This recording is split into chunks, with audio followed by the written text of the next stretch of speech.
नमस्कार दोस्तों। Art of stock market की learning educational informative knowledgeable video में फिर से आपका एक बार स्वागत है। दोस्तों, आज हम जिस कंपनी के स्टॉक को education learning information knowledgeable purpose से आपसे डिस्कशन और एनालिसिस करने वाले हैं, वो दोस्तों कहीं ना कहीं यूटिलिटी सेक्टर मतलब power generation sector, green hydrogen sector, PSU sector और महारत्ना कंपनी देखने को मिल रही है। मतलब पूरी तरह से कहा जाए तो इलेक्ट्रिसिटी डोमिनेशन वाली कंपनी या उस सेगमेंट्स में वर्क करने वाली कंपनी देखने को मिल रही है। उसके बारे में आज हम आपसे डिस्कशन करने वाले हैं knowledgeable education learning information purpose से। तो दोस्तों, आज हम बात करने वाले हैं एनटीपीसी लिमिटेड की, जो कि एंगेज्ड है in the generation of electricity, मतलब इलेक्ट्रिसिटी की जनरेशन, उसके प्रोडक्शन में कंपनी इन्वॉल्व है। The company is engaged in generation and sale for bulk power of state power utilities। मतलब कंपनी बल्क में कहा जाए तो इलेक्ट्रिसिटी उसको प्रोड्यूस करती है और दोस्तों सेल करती है कहीं ना कहीं स्टेट पावर यूटिलिटीज को।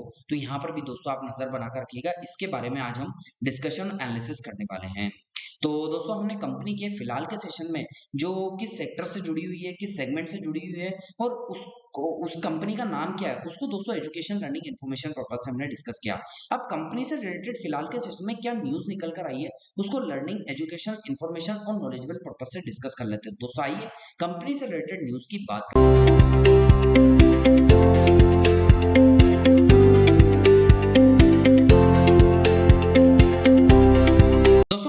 रिलेटेड न्यूज को डिस्कस करने से पहले आपको बता दूं कि दोस्तों मेरा यह सोर्स है हिंदुस्तान टाइम्स से, जो न्यूज है वहां से दोस्तों मैंने न्यूज ली है और अपने हिसाब से समराइज करके मैं आपको यहाँ पर समझाने का, बताने का इस क्लास में प्रयास करूंगा education learning information knowledgeable purpose से। दोस्तों आइए कंपनी की न्यूज है उसको समराइज करके अपने हिसाब से समझने का प्रयास कर लेते हैं।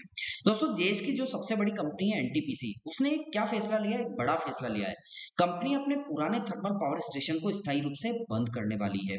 अब इस खबर के बाद निवेशकों को शेयर में बिकवाली बढ़ गई। मतलब कंपनी ने कहीं ना कहीं अपने प्लांट को क्लोज करने का फैसला लिया। इस कारण से निवेशकों में कहीं ना कहीं निराशा फैल गई। कंपनी का स्टॉक गिरावट के साथ बंद, और आइए जानते हैं इसकी पूरी डिटेल, कंपनी ने प्लांट्स क्यों क्लोज किया। दोस्तों, एनटीपीसी लिमिटेड ने उत्तर प्रदेश के टांडा थर्मल पावर स्टेशन चरण फर्स्ट को 1 सितंबर 2025 से स्थायी रूप से बंद कर दिया है। इसके 4 यूनिट थी और हर यूनिट की क्षमता 110 मेगावाट इलेक्ट्रिसिटी प्रोड्यूस करने की थी। दोस्तों, कंपनी ने कहा कि यह कदम पुराना कोयला आधारित पावर प्लांट से हटकर क्लीन और ग्रीन एनर्जी पर फोकस करने की रणनीति का हिस्सा है। तो दोस्तों, निवेशक पूरी न्यूज पढ़कर ही, बिना न्यूज पढ़े ही यहाँ से एग्जिट कर जाते हैं। अब दोस्तों, कंपनी ने क्यों thermal power plant Uttar Pradesh के टांडा थर्मल पावर स्टेशन को बंद किया है, उनका दोस्तों मकसद है कि जो हम पुरानी तरह से, या कहा जाए तो जो हमारी दोस्तों अर्थ है, इसको काफी ज्यादा नुकसान होता है। जो हम ग्लोबल वार्मिंग का इशू करते हैं, अलग अलग तरह से प्रदूषण करते हैं, इन्वायरमेंट को हार्म करते हैं, उसको बंद कर क्लीन और ग्रीन एनर्जी प्लांट पर फोकस करेगी, उससे इलेक्ट्रिसिटी प्रोड्यूस करने पर फोकस करेगी। वो रणनीति का हिस्सा है। इस कारण से इन्होंने इस जो थर्मल पावर स्टेशन है उसको क्लोज किया है। दोस्तों, स्टॉक मार्केट पर इसका क्या असर हुआ है। प्लांट बंद करने की घोषणा के बाद ही निवेशकों में हल्की बिकवाली देखी गई। दोस्तों, गुरुवार को कंपनी का शेयर 330.20 रुपए पर बंद हुआ, जो करीब 1.24% तक की गिरावट दिखाता है। यानी मार्केट में इस कदम को तुरंत पॉजिटिव नहीं माना, लेकिन लंबी अवधि में इसे क्लीन और ग्रीन एनर्जी की दिशा में बड़ा बदलाव समझा जा रहा है। दोस्तों, तो कंपनी ने अच्छा कदम उठाया है कि कंपनी ने जो पिछली चली हुई आ रही ट्रेडिशनल इलेक्ट्रिसिटी प्रोड्यूशन, दोस्तों जिससे हम प्रोड्यूस करते हैं, उस टेक्निक को बंद कर नई टेक्निक की। लेकिन दोस्तों, कंपनी को यह भी अपनाना चाहिए था कि हम धीरे धीरे फेज वाइज मैनर में जो कोयला आधारित पावर प्लांट है उसको फेज वाइज मैनर में दोस्तों बंद करते, धीरे धीरे क्लीन और ग्रीन एनर्जी जो प्रोडक्शन वाले पावर प्लांट से उनको बिल्डअप करते। तो दोस्तों, ये कंपनी की एक रणनीति होनी चाहिए थी, लेकिन अब कंपनी का डिसीजन है, कंपनी ने तुरंत उसको बंद कर दिया। यदि फेज वाइज मैनर में करते तो निवेशकों में भरोसा भी बना रहता, और धीरे धीरे आप पुरानी जो कहा जाए तो जो कोयला आधारित पावर प्लांट था उससे हटकर धीरे धीरे क्लीन और ग्रीन एनर्जी आधारित जो पावर प्लांट है उस पर शिफ्ट हो जाते हैं। तो ज्यादा निवेशकों को दोस्तों यहाँ पर कहा जाए तो एक पॉजिटिव कहा जाए तो पॉजिटिव उनमें एक जो न्यूज है वो निकल कर आ सकती थी, उनके मन में पॉजिटिव जो थिंकिंग है कंपनी के लिए बन सकती थी। तो ये भी एक पॉजिटिव न्यूज इसके लिए हो सकती थी, लेकिन अब कंपनी का डिसीजन है, कंपनी किस हिसाब से वर्क करती है। तो अभी फिलहाल के सेशन में उन्होंने अपना पावर प्लांट बंद किया है। अब दोस्तों, कंपनी की क्षमता और रणनीति की बात करें तो इस फैसले के बाद एनटीपीसी की इंस्टॉल पर कमर्शियल पावर क्षमता 82,926 मेगावाट रह गई है। कंपनी का फोकस अब ग्रीन एनर्जी पोर्टफोलियो बढ़ाने पर होना चाहिए। जून 2025 में एनटीपीसी ने 2025 तक 60 गीगावाट रिन्यूएबल एनर्जी कैपेसिटी का लक्ष्य रखा है। मतलब कंपनी ने लक्ष्य भी निर्धारित कर दिया है। साथ ही कंपनी अपने कोयला माइनिंग बिजनेस को सहायक कंपनी एनटीपीसी माइनिंग लिमिटेड में शिफ्ट करने जा रही है। ये ट्रांसफर 30 सितंबर 2025 तक साइन होगा, मतलब 25 तक साइन होगा और दोस्तों 1 साल के भीतर पूरा किया जाना है। अब कंपनी के तिमाही और क्वार्टरली रिजल्ट क्या है? जून तिमाही के नतीजे भी कंपनी के शेयर किए गए हैं।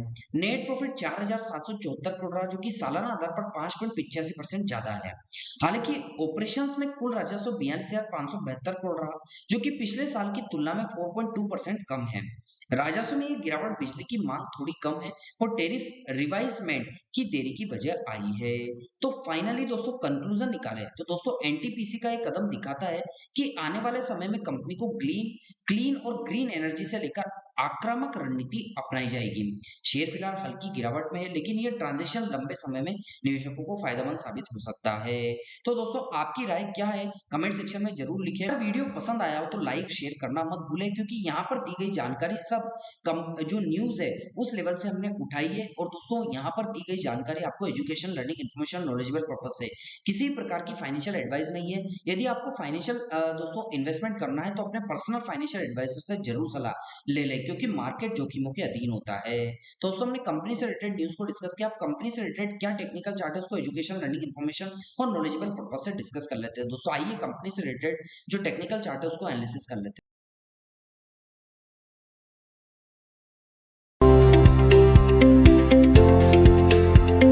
तो दोस्तों मैं कंपनी से रिलेटेड टेक्निकल चार्ट को डिस्कशन करने के लिए वीकली चार्ट पर आ चुका हूं। जैसा कि आपको देखने को मिल रहा है कि इसका जो चार्ट है वो फिलहाल के सेशन में ट्रायंगल पैटर्न के अंदर में ही ट्रेड करते हुए आपको देखने को मिल जाएगा। दोस्तों यहां पर देखने को मिल रहा है कि प्राइस इंपल्सिव करेक्टिव वेव के पैटर्न में ही ट्रेड कर रही है। जैसा कि दोस्तों कैंडलस्टिक पैटर्न नीचे की साइड आई थी, जैसा कि फर्स्ट टाइम इसने सपोर्ट लिया, एक इंपल्सिव बड़ी क्रिएट हुई, नीचे की साइड आया, सेकंड टाइम सपोर्ट लिया, इंपल्सिव हुई, थर्ड टाइम सपोर्ट लिया, इंपल्सिव हुई, फोर्थ टाइम सपोर्ट लिया।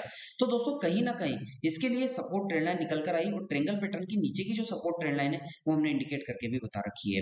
और दोस्तों ऊपर की साइड की बात करें तो कहीं ना कहीं रेजिस्टेंस भी आता है, क्योंकि यील्ड वेव की थ्योरी के according candlestick pattern impulsive corrective wave के पैटर्न में मार्केट में काम करती है। अब दोस्तों ऊपर रेजिस्टेंस, जैसे कि फर्स्ट टाइम रेजिस्टेंस रिजेक्शन आया, सेकंड टाइम रेजिस्टेंस रिजेक्शन आया, थर्ड टाइम रेजिस्टेंस रिजेक्शन आया, फोर्थ टाइम रेजिस्टेंस के आसपास कंसोलिडेट कर रही है, तो इसके लिए रेजिस्टेंस ट्रेंड लाइन हो जाती है। अब प्राइस की बात करें तो प्राइस कहीं ना कहीं ट्रायंगल पैटर्न के बिटवीन में ही कहीं ना कहीं कंसोलिडेट कर रहा है और प्राइस यदि बात करें तो 328 से 29 रुपए के आसपास है। अब प्राइस कहीं ना कहीं तो मूवमेंट करेगा, प्राइस ऊपर नीचे कहीं ना कहीं मूवमेंट करेगा।